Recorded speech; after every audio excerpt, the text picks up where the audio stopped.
En el 2001, el ex primer ministro de Inglaterra, Tony Blair, como lema de campaña decía: la clave para el crecimiento es educación, educación, educación.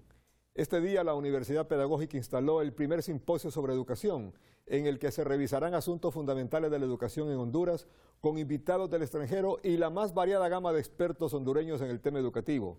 El rector David Marín fue más que elocuente en su discurso, citando que en estos momentos Honduras está dispuesta a enfrentar los retos del desarrollo, trabajando con mejor educación, que es lo que puede producir mejores estados de bienestar. El simposio reúne al bagaje de la intelectualidad educativa del país con expositores del exterior para analizar la importancia de las investigaciones en educación. La semana pasada leímos un interesante artículo de Ricardo Hausmann, profesor de Desarrollo Internacional y Economía de Harvard, en el que dice que si bien la educación constituye una estrategia para el crecimiento económico, hay que comprender que lo que la mayor parte de la gente entiende por una mejor educación es tener una mayor escolaridad, mientras que por una educación de mejor calidad se entiende como la adquisición efectiva de habilidades. Hausmann se pregunta si realmente esto es lo que impulsa el crecimiento económico de un país. El profesor Hausmann cita un caso que nos parece relevante en todo sentido. En 1960 China empezó con menos educación que México, Kenia, Túnez e Irán y había progresado menos que estos países en el 2010. Esto en educación, pero en términos de crecimiento económico los aventajó en forma estrepitosa a todos.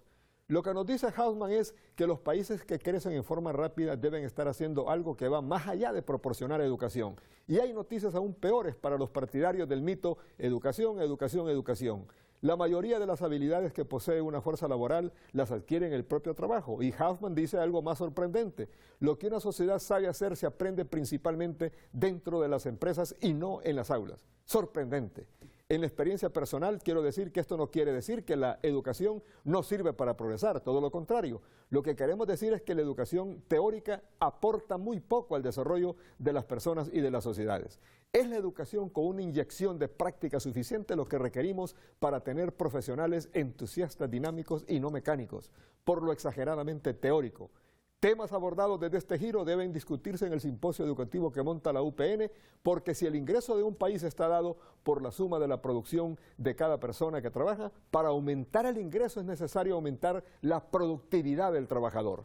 La educación es fundamental, pero debe ser dirigida con estrategia. En Honduras tenemos una nueva ley fundamental de educación que está más engavetada que aplicada. ¿Quién sabe por qué razones por parte de las autoridades educativas?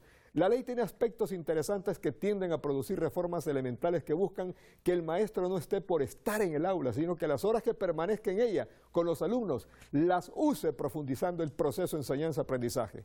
Esta generación perdió tiempo valioso cuando muchos maestros se quedaron atados en el problema político del año 2009, dejando a los niños sin el pan del saber, a pesar de asistir a las aulas. Un tema importante anunciado como agenda del simposio es la evaluación como factor clave para mejorar el sistema educativo hondureño. La evaluación es lo que determinará que nuestros niños y jóvenes tengan una educación acertada, que los convierte en profesionales competentes y no formados como elementos teóricos y autómatas, carentes de iniciativas y tendientes solo a ser personas dependientes.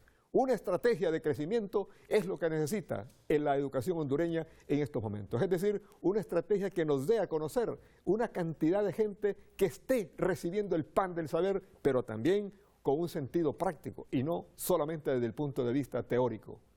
Así son las cosas y así se las hemos contado hoy, miércoles 17 de junio del 2015. Buenas noches.